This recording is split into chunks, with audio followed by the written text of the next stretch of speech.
Hello there. After just a month in office, Prime Minister Liz Truss's post is, quite shaky. Their unsuccessful attempts to end the turbulence on the financial markets are to blame for this. I'm fully committed to delivering on what I promised higher growth and prosperity in the UK to get us through the storm that is upon us. That's what the Prime Minister announced at a press conference in London's Downing Street on Friday, when Liz Truss took a tax policy U-turn and reaps sharp criticism. It's the second course correction after Truss reversed her plan to eliminate the top tax income rate earlier this month. Now she's also reaping the rewards of the corporate tax cut she previously announced as the centerpiece of her agenda. And this should bring £18 billion into the coffers of the Treasury. Truss insisted she was on the right track. According to Truss, parts of their so-called mini-budget were more extensive and came quicker than the markets had expected.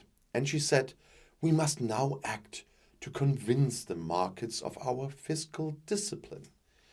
Earlier, the Prime Minister fired her finance minister and close ally Kwasi Kwarteng after the two's tax plans collapsed.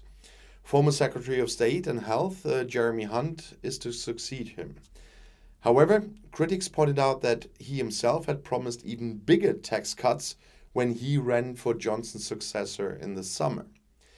A big problem is that investors had lost confidence in the UK government. As a result, the pound fell against the dollar and government bond yields rose. That means the government has to pay more to borrow money on the capital market. And this in turn accelerated the rise in interest rates on real estate loans. To stop the trend, the Bank of England had to buy £19 billion of bonds.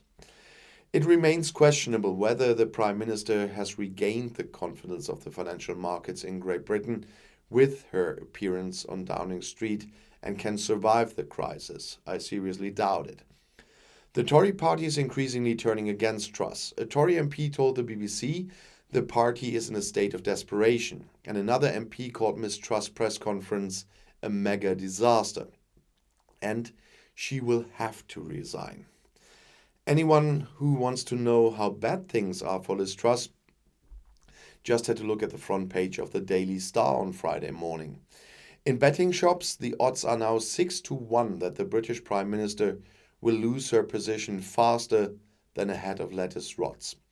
And to push the story to the extreme, the tabloid set up a live stream on YouTube, which has since featured a photo of Truss next to the veggies. I talked about this already today. And some users commented ironically, "I put my money on the lettuce." The background to the action was an article that had appeared in The Economist days earlier. If you take away the 10 days of mourning after the death of Queen Elizabeth II, Truss was in control for 7 days. That's about the same shelf life of lettuce. That's what the magazine wrote about the British Prime Minister's young term in office.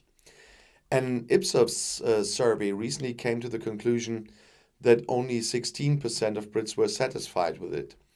It is the worst value ever measured for a British head of government, and I heard of another with just 9%. And on Friday afternoon, there was actually a change in the British cabinet, as I said. It was not Truss who had to vacate her post, but rather her Chancellor of the Exchequer, Kwasi Kwarteng. But how could the Prime Minister and her government lose control so quickly? That is a question probably a lot of people are asking about this British chaos. Truss was chosen by the Conservative Tory party base to succeed Boris Johnson because she kept repeating a key promise: high economic growth, low taxes. Truss did not want to move away from this in her first weeks as head of government.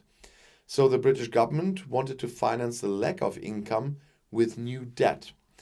Economists had already warned of Truss' plans during her election campaign to succeed Johnson. Inflation on the island is currently around 10%, the highest it has been in 40 years, and the trend is rising. And in addition, Brexit means that prices there have soared even faster than in continental Europe. And even now, experts warn that the new Prime Minister's financial plans could not alleviate inflation but increase it. And Truss, Chancellor of the Exchequer, Kwasi Kwarteng, who has now been sacked, nevertheless announced that Great Britain was planning the biggest tax cut in the past 50 years. The media therefore spoke of a mini budget because Truss wants to keep tax revenues as low as possible. After that, however, such chaos broke out on the financial markets that Truss had to backtrack. The planned reduction in the top tax rate from 45 to 40% was called off without further ado.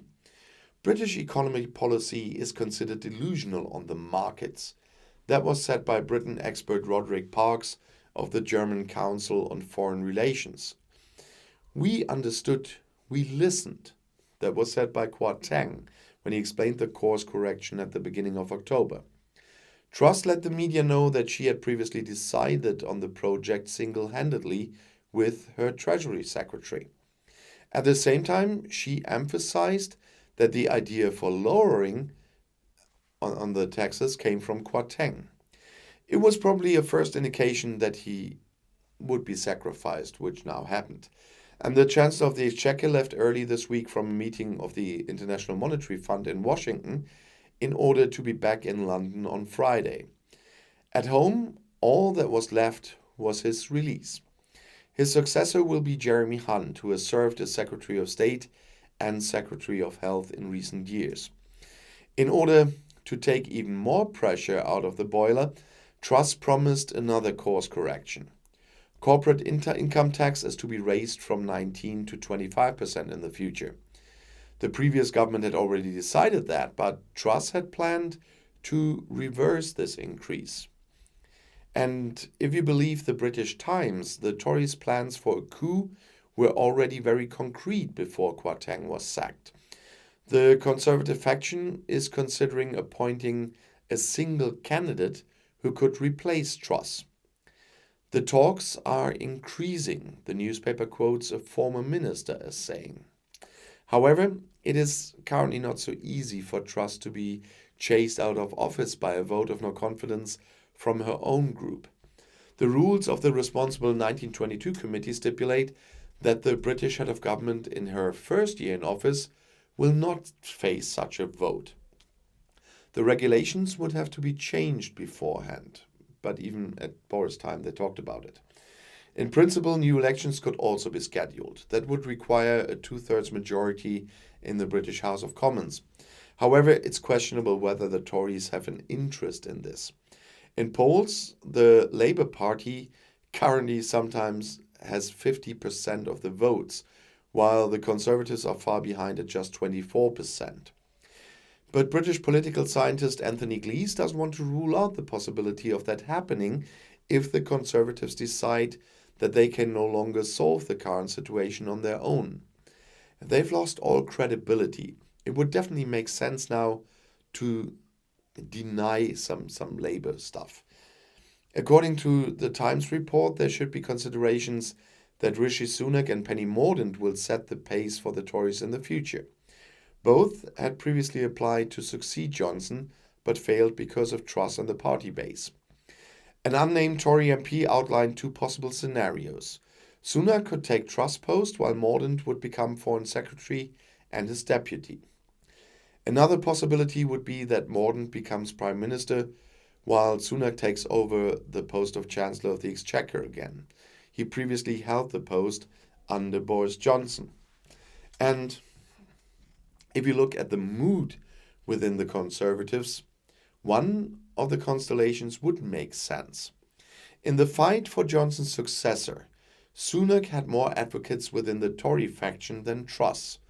Mordaunt, on the other hand, had the highest approval ratings among the party base and polls.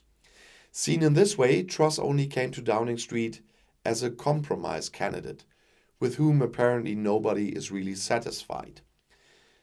But this is currently not to be expected. In the end, Kwarteng implemented exactly the policy that Truss promised the British public at length during her election campaign. To that extent, he was just a pawn sacrifice. The party also seems to be in turmoil as a result of the dismissal. According to information from the BBC, Some senior Tories plan to publicly call on Liz Truss to step down this week. The Prime Minister will have a hard time surviving. That's how the broadcaster quoted an unnamed source as saying. Apparently, Truss underestimated the fact that Kwarteng also had many advocates in the party and that the pressure on them could continue to increase, and especially on Truss. With the dismissal of Kwasi Kwarteng, Truss only got a breath of fresh air for a short time because her basic problem remains. In order to get the economic situation in Great Britain under control, she would probably have to change her tax policy radically. But she doesn't seem to think about that. The mission remains, is what Truss said after Kwarteng was thrown out. She was elected to boost the UK economy and keep taxes low. However, turning away from her course would only help her to a limited extent. Truss is already considered a fickle opportunist. Without tax cuts, she would have antagonized even more the hardliners in her party, without whose support she would never have come to Downing Street in the first place. In this respect, Truss is in a dilemma that can hardly be resolved. In any case, after Kwarteng's sacking, she no longer has the option of sacrificing another politician to keep herself in office. The Tories could launch a similar contest to that of Boris Johnson's successor after her fall. A dual leadership, as I said, of Sunak and Mordaunt could try to keep the party afloat. And in the current situation, both politicians are probably more capable than Truss. And in new elections, the Conservative Party would probably lose to Labour, as I stated earlier. Nevertheless, a new election should not be completely ruled out. If you believe the polls, it is clear that the Tory government no longer reflects the mood of the majority of the British population. That is why the Tories will stay away from new elections as long as they can. But the chaos might come to a point where even that is unavoidable, where so many members of parliament from the Tories might vote with the opposition. But we're not there yet. And I'll see you in my next video. I'll be back.